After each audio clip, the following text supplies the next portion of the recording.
नमस्कार मित्रों, आपका एक बार फिर से कांत मोटिवेशन चैनल में स्वागत है। यदि आप चाणक्य नीति की 100 श्लोकों को ध्यानपूर्वक सुनते हैं और यदि अपने लाइफ में थोड़ा सा भी इम्प्लीमेंट करते हैं तो चाणक्य मानते हैं कि व्यक्ति को सिर्फ सफलता ही नहीं बल्कि मुश्किल से मुश्किल परिस्थितियों का सामना बहुत ही आसानी से कर सकता है। चाणक्य नीति आपके लिए आचार्य चाणक्य के बेहतरीन विचारों का संकलन है।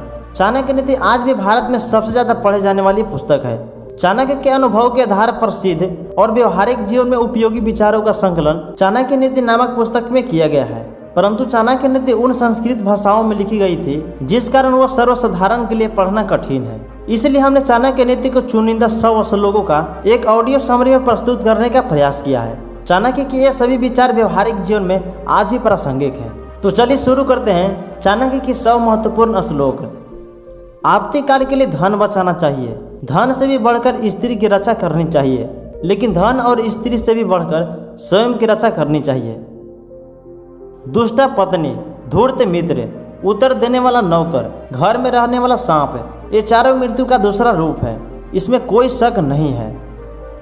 जिस देश में न सम्मान हो, न जीविका हो, न ही भाई बंधु हो और न ही जीविका का लाभ हो, वहाँ निवास नहीं करना चाहिए। काम के समय नौकरों की, दुख के समय भाइयों की, विपत्ति आने पर मित्रों की और धन संपत्ति के नाश हो जाने पर पत्नी की परीक्षा होती है। बीमार होने पर, दुख के समय, अकाल पड़ने पर, शत्रुओं से संकट होने पर राजा के सामने और शमशान में जो साथ देता है वही बंधु है। नदियों का, शास्त्र धारण करने वालों का, सिंह वाले जानवरों का, स्त्री और राजकुलों का कभी विश्वास नहीं करना चाहिए।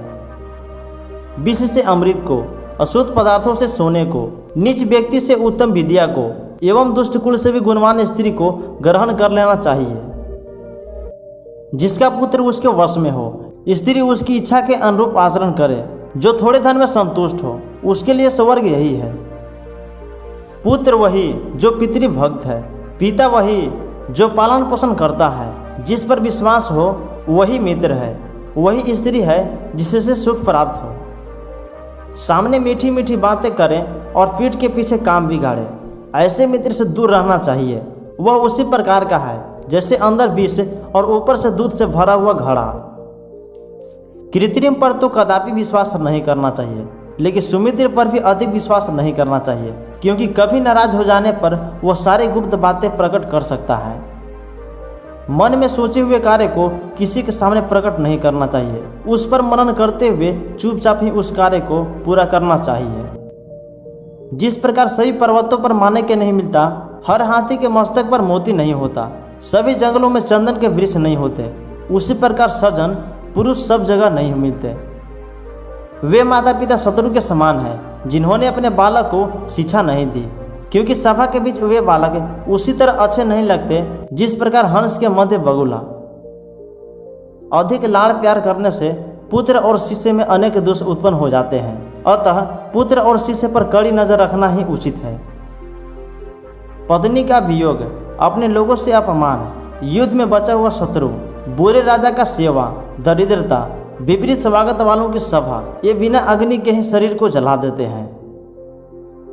नदी किनारे पेड़, दूसरे के घर में रहने वाली स्त्री, बिना मंत्री का राजा, ये सब शीघ्र ही नष्ट हो जाते हैं। ब्राह्मणों का बल विद्या, राजा का बल उनकी सेना, वैश्यों का बल धन एवं शूद्र का बल उनकी सेवा होती है। वैश्य निर्धन पुरुष को, प्रजा शक्तिहीन राजा को, पक्षी पहरीन पेड़ को और अतिथि भोजन के बाद घर को छोड़ देता है। दुराचारी, बुरी दृष्टि रखने वाला, दूसरे स्थान पर रहने वाला और स्वभाव दुष्ट व्यक्ति जिससे मित्रता करता है वह शीघ्र नष्ट हो जाता है। किसके कुल में दोष नहीं है, किसको रोग ने पीड़ा नहीं दी है, जिसको कष्ट नहीं मिला और सदामुखी रहता है, अर्थात ऐसा कोई नहीं है। अच्छा आचरण का कुल परिचय देता है, बोली देश का परिचय देती है, समान स्नेह को प्रकट करता है और शरीर भोजन को प्रकट करता है। कन्या उस कुल में देनी चाहिए, पुत्र को विद्या ध्यान में लगाना चाहिए, शत्रु को कष्ट देना चाहिए, मित्र को धर्म में लगाना चाहिए। दुष्ट व्यक्ति और सांप में से चुनना पड़े तो सांप को चुनना चाहिए, क्योंकि सांप तो मृत्यु आने पर ही काटेगा, परंतु दुष्ट पग पग पर कष्ट देता है। रूप यौवन से संपन्न एवं उच्च कुल में उत्पन्न विद्याहीन पुरुष उसी प्रकार का शोभा नहीं पाते जिस प्रकार सुगंध रही टेसू का फूल। कुल के भले के लिए एक त्याग कर देना चाहिए, ग्राम के भले के लिए कुल का, जनपद के भले के लिए ग्राम का, और अपने भले के लिए पृथ्वी का भी त्याग करना पड़े तो त्याग कर देना चाहिए। रूप की अधिकता के कारण सीता हरण हुआ, घमंड के अतिरिक्त से रावण मारा गया, दान की अति बलि के कारण राजा बलि को बांधना पड़ा, अतः अति से बचना चाहिए। दुख देने वाले बहुत से पुत्रों से क्या लाभ है? कुल को आलंबन देने वाला एक ही पुत्र श्रेष्ठ है जो कुल की उन्नति का आधार होता है। पुत्र को 5 वर्ष तक लाड़ प्यार करना चाहिए, उसके बाद 10 वर्षों तक उस पर कड़ी नजर रखनी चाहिए, किंतु 16 वर्ष होने पर पुत्र के साथ मित्र जैसा व्यवहार करना चाहिए। उपद्रव होने पर, शत्रु के आक्रमण होने पर, अकाल होने पर और दुष्टों की संगति होने पर जो भाग जाता है वही जीवित रहता है। जहाँ मूर्खों का सम्मान नहीं होता, जहाँ भली प्रकार अन्न का संचय होता है, जहाँ पति पत्नी में झगड़ा नहीं होता, वहाँ लक्ष्मी स्वयं आकर निवास करती है। आयु, कर्म, धन, विद्या और मृत्यु की ये 5 बातें जब मनुष्य गर्भ में रहता है तभी दिख जाती है। जिस धर्म में दया न हो उसे छोड़ देना चाहिए, विद्याहीन गुरु को छोड़ देना चाहिए, हमेशा क्रोध करने वाली पत्नी को छोड़ देना चाहिए, जिनसे प्रेम न हो वैसे बंधुओं को छोड़ देना चाहिए। यह समय कैसा है, मेरे मित्र कौन है, यह देश कैसा है, मेरा आय व्यय कैसा है, मैं कौन हूँ, मेरी ताकत क्या है, व्यक्ति को इसका बार बार विचार करते रहना चाहिए। ब्राह्मण, क्षत्रिय और वैश्य का गुरु अग्नि है, सभी वर्णों का गुरु ब्राह्मण है, स्त्रियों का गुरु उनका पति है और अतिथि सबका गुरु है। जिस प्रकार स्वर्ण की परीक्षा घिसकर, काटकर, तापकर और पीटकर 4 प्रकार से होती है, उसी प्रकार दान, शील, गुण और कर्म से पुरुष की परीक्षा होती है। भय से तब तक डरना चाहिए जब तक सामने न आ जाए, जब भय सामने आ जाए तो उसका बिना डरे सामना करना चाहिए। एक ही माता से, एक ही समय, एक ही नक्षत्र में जन्म लेने वाले सभी लोग गुण और कर्म में समान नहीं होते। जैसे बेर के फल और कांटे एक ही पेड़ से उत्पन्न होने के बावजूद एक समान नहीं होते। मूर्ख विद्वानों से, निर्धय धनवानों से, चरित्रहीन स्त्रियां कुलीन स्त्रियों से और विधवा सुहागिनियों से सदैव द्वेष रखती है। आलस्य करने से विद्या नष्ट हो जाती है, दूसरे के हाथ में गया धन नष्ट हो जाता है, बीज की कमी से खेत नष्ट हो जाता है, सेनापति के बिना सेना नष्ट हो जाती है। काम के समान रोग नहीं, मोह के समान शत्रु नहीं, क्रोध के समान दूसरी आग नहीं और ज्ञान के समान कोई सुख नहीं। जवानी, धन संपत्ति, प्रभुता और अविवेक इन चारों में से एक भी अनर्थ का कारण है। जहाँ चारों एकत्र हो जाए तो फिर कहना ही क्या है। राजा, वैश्या, यमराज, अग्नि, चोर, बालक, याचक और परपीड़क ये 8 दूसरे के दुख के नहीं जानते। आहार, निंद्रा, भय, मैथुन ये सब मनुष्य और पशुओं में समान हुई होते हैं। मनुष्यों में केवल ज्ञानी विशेष है, ज्ञान से रहित मनुष्य पशु के ही समान है। यदि पत्नी है, घर में धन लक्ष्मी भी है, विनयी और गुणवत्ता पुत्र है तो फिर स्वर्ग में इससे अधिक क्या है। कुंदरू तुरंत ही बुद्धि को हार लेता है और वज्र शीघ्र ही बुद्धिमान प्रदान करती है। स्त्रियां तुरंत ही शक्ति हार लेती है और दूध तुरंत ही शक्ति देता है। नाई के घर बाल कटवाने वाला, पत्थर से लेकर चंदन लगाने वाला, अपना रूप जल में देखने वाला यदि इंद्र भी हो तो उसकी लक्ष्मी नष्ट हो जाती है। सांप के दांत में, मक्खी के सर में और बिच्छू के पूंछ में विष रहता है, परंतु दुष्ट लोगों के सभी अंगों में विष भरा रहता है। अन्न और जल के समान कोई दान नहीं है, द्वादशी से बढ़कर कोई तिथि नहीं है, गायत्री से बड़ा कोई मंत्र नहीं है और माता से बड़ा कोई देवता नहीं है। शक्तिहीन पुरुष सज्जन बन जाता है, निर्धन व्यक्ति ब्रह्मचारी बन जाता है, रोगी देवभक्त बन जाता है और वृद्धा स्त्री पतिव्रता बन जाती है। लोभ है तो दूसरे दोस्त की क्या आवश्यकता, यदि चुगल चोरी की आदत है तो पाप की क्या आवश्यकता, यदि सत्यता है तो तप की क्या आवश्यकता, यदि मन स्वच्छ है तो तीर्थियों से क्या, यदि सजनता है तो दूसरे गुणों से क्या, यदि यश है तो आभूषणों से क्या, यदि अच्छी विद्या है तो धन से क्या और यदि अपयश है तो मृत्यु की क्या आवश्यकता। उपकार के बदले में उपकार करना चाहिए और हिंसा के बदले में हिंसा, जिनमें कोई दोष नहीं, क्योंकि दुष्ट के साथ दुष्टता का व्यवहार उचित है। पुस्तकों में लिखी है विद्या और दूसरों के हाथ में गया धन जरूरत पड़ने पर काम नहीं आता। सभी जगह गुणों की पूजा होती है, संपत्ति की नहीं। जिस प्रकार द्वितीय का कलंक रहित चंद्रमा पूर्णिया के पूर्ण चंद्र से अधिक पूज्य होता है। स्वर्ण मृग न तो पहले किसी ने बनाया, न तो देखा न ही सुना, फिर भी श्री राम को उसकी लालसा हो गई। सच ही है कि विनाश के समय बुद्धि विपरीत हो जाती है। वैसे तो बंधन बहुत है, लेकिन प्रेम का बंधन सबसे अलग है। लड़की को छेदने में कुशल भंवरा की कमल कोमल की पंखुड़ियों में कैद हो जाती है। मलिन वस्त्र वाले, गंदे दांत वाले, ज्यादा भोजन करने वाले, कड़वा बोलने वाले, सूर्योदय और सूर्यास्त के समय सोने वाले को लक्ष्मी छोड़ देती है, चाहे वह विष्णु ही क्यों न हो। न्याय से वर्जित किया हुआ धन 10 वर्षों तक रहता है, 11वें वर्ष वह मूलधन सहित नष्ट हो जाता है। अग्नि, जल, स्त्री, मूर्ख, सर्प, राजकुल, इनमें सदैव सावधानी से व्यवहार करना चाहिए, क्योंकि ये मृत्यु के कारण बनते हैं। राजा धर्मात्मा हो तो प्रजा भी धर्मात्मा होती है, राजा पापी हो तो प्रजा भी पापी, राजा सम हो तो प्रजा भी सम होती है, क्योंकि जैसा राजा होगा वैसे ही प्रजा भी होगी। जो बीत गया उसका दुख और भविष्य की चिंता नहीं करनी चाहिए। समझदार लोग वर्तमान के अनुसार व्यवहार करते हैं, ऐसा चाणक्य नीति में लिखा है। धन के प्रयोग में, विद्या ग्रहण में, भोजन में तथा लोक व्यवहार में जो लज्जा का त्याग कर देता है वही सुखी होता है। विदेश में विद्या मित्र है, घर में पत्नी मित्र है, रोगी की मित्र औषधि है और मित्र व्यक्ति का मित्र धर्म है। दूसरी स्त्रियों को माता के समान, दूसरे के धन को धेले के समान और सब जीवों को अपना समान देखता है, उसी का देखना सार्थक है। देवता को चढ़ाए गए धन और गुरु की धन की चोरी करता है, पर स्त्री गमन करता है और सब प्राणियों के धन से निर्वाह करता है, ऐसा ब्राह्मण चंडाल कहलाता है। काम, क्रोध, लोभ, स्वादिष्ट भोजन, श्रृंगार, मनोरंजन, अधिक निंद्रा और अधिक सेवा, ये 8 काम विद्यार्थियों के लिए वर्जित है।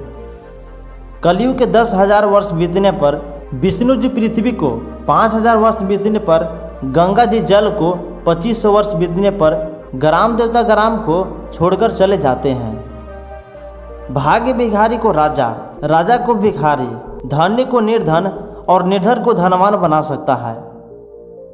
यदि सुखी चाहे तो विद्या का त्याग कर दें, यदि विद्या चाहे तो सुखी के त्याग कर दें, क्योंकि सुखार्थी को विद्या और विद्यार्थी को सुख कहाँ मिलता है। गुणवान व्यक्ति दरिद्र भी हो तो सुंदर लगता है, पुराने वस्त्र भी साफ होने पर सुंदर लगते हैं, गर्म होने पर बासी भोजन भी स्वादिष्ट लगता है, चरित्रवान व्यक्ति क्रूर भी हो तो सुंदर लगता है। राजा, सांप, शेर, बड़े, बालक, दूसरे के कुत्ता और मूर्ख, ये 7 यदि सोते हो तो इन्हें नहीं जगाना चाहिए। सब अशुद्धियों में अमृत, सब सुख में भोजन, सब इनमें आँख और सब अंगों में सिर श्रेष्ठ है। असंतोषी ब्राह्मण, संतोषी राजा, लज्जावान वैश्या और लज्जाहीन कुलीन, स्त्री नष्ट हो जाती है। न शांत के समान दूसरा तप है, न संतोष के समान दूसरा सुख, न तृष्णा से बड़ी समाधि है, न दया से बड़ा धर्म। तेल लगाने पर, चिता का धुआं लगाने पर, स्त्री प्रसंग करने पर, बाल कटाने पर मनुष्य जब तक स्नान नहीं करता तब तक चंडाल बना रहता है, अर्थात अशुद्ध रहता है। दीपक अंधकार को खा जाता है और काजल उत्पन्न करता है। सत्य यही है, जो जैसा अन्न खाता है वैसे ही उसकी संतान होती है। जिसके पास धन है उसी के मित्र होते हैं, वही पुरुष गिना जाता है, वही जीवित रहता है। अधिक सीधे स्वभाव का होना भी बुरा है। जंगल में सीधे वृक्ष ही काटे जाते हैं और टेढ़े मेढ़े वृक्ष खड़े रहते हैं।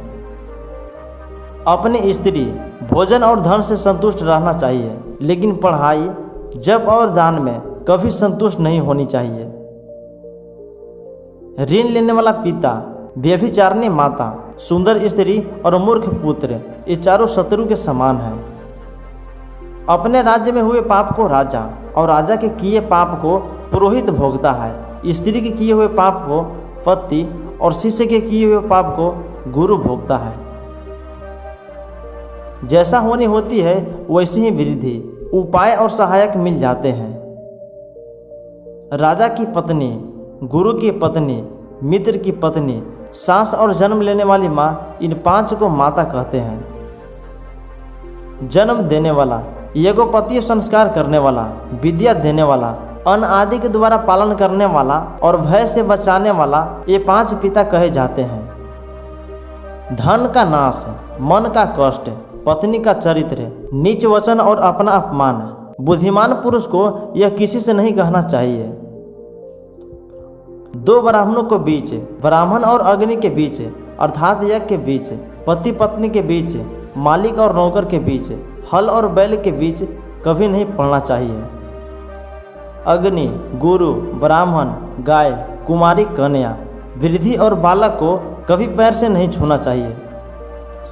अधम पुरुष धन की इच्छा रखते हैं, मध्यम पुरुष धन और सम्मान की, और उत्तम पुरुष केवल सम्मान की इच्छा रखते हैं। बुढ़ापे में स्त्री का मरना, बंधुओं के हाथ में धन का जाना, दूसरों के आश्रित भोजन, ये तीनों बातें दुखदायक है। गुणहीन की सुंदरता व्यर्थ है, चतुरहीन का कुल व्यर्थ है, सीधी के बिना विद्या व्यर्थ है, और उपयोग के बिना धन व्यर्थ है। संसार में विद्वान की ही प्रशंसा होती है, विद्वान को ही आदर मिलता है, विद्या से सब कुछ मिलता है, सब स्थानों पर विद्या की ही पूजा होती है। यज्ञ में यदि अन्न का प्रयोग न हो तो राज्य को, मंत्री का प्रयोग न हो तो रीति रिवाजों को, और दान न हो तो यमजान को जलाता है। इसी प्रकार के यज्ञ के बड़ा कोई शत्रु नहीं है। लालची लोगों का शत्रु याचक होता है, मूर्खों का शत्रु समझने वाला होता है, चरित्रहीन स्त्रियों का शत्रु उनका पति होता है, और चोरों का शत्रु चंद्रमा या प्रकाश होता है। जिन लोगों के पास न विद्या है, न तप है, तान है, न चरित्र है, न गुण है, न धर्मी है, ऐसे लोग पशु के समान हैं। जिसके बुद्धि है, बल भी उसके पास है, जैसे वन में बलवान शेर भी बुद्धिमान खरगोश के द्वारा मारा जाता है। अन्न से 10 गुना गुण आटे में, आटे से 10 गुना दूध में, दूध से 8 गुना मांस में, और मांस से 10 गुना घी में गुण होता है। प्राणी गुणों के कारण सम्मानित होते हैं, ऊंचे आसन पर बैठने से नहीं, जैसे ऊंची छत पर बैठने से कौवा गरुड़ नहीं हो जाता। वस्तु की योग्यता और अयोग्यता व्यक्ति की पात्रता पर निर्भर होती है। जैसे अमृत के योग्य न होने के कारण राहु को सिर काटना पड़ा, और विष पीकर भी शंकर नीलकंठ कहलाए। जो गुरु शिष्य को एक भी अक्षर का उपदेश देता है, पृथ्वी पर ऐसी कोई वस्तु नहीं जिसे देकर शिष्य ऋण मुक्त हो सके। तो मित्रों, आशा करता हूँ कि ये वीडियो आपको बेहद पसंद आई होगी, लेकिन सिर्फ पसंद आने से ज़िंदगी नहीं बदलती, इसलिए सीखने के साथ साथ अपने जीवन में इम्प्लीमेंट भी ज़रूर करें, और साथ ही वीडियो को लाइक करके अपने फैमिली और दोस्तों के साथ ज़्यादा से ज़्यादा शेयर ज़रूर कर लें, ताकि उनको भी बहुत कुछ सीखने को मिल सके। और साथ ही चैनल को सब्सक्राइब करके बेल आइकन को दबाना ना भूलें। तो फिर मिलते हैं नेक्स्ट वीडियो में। धन्यवाद।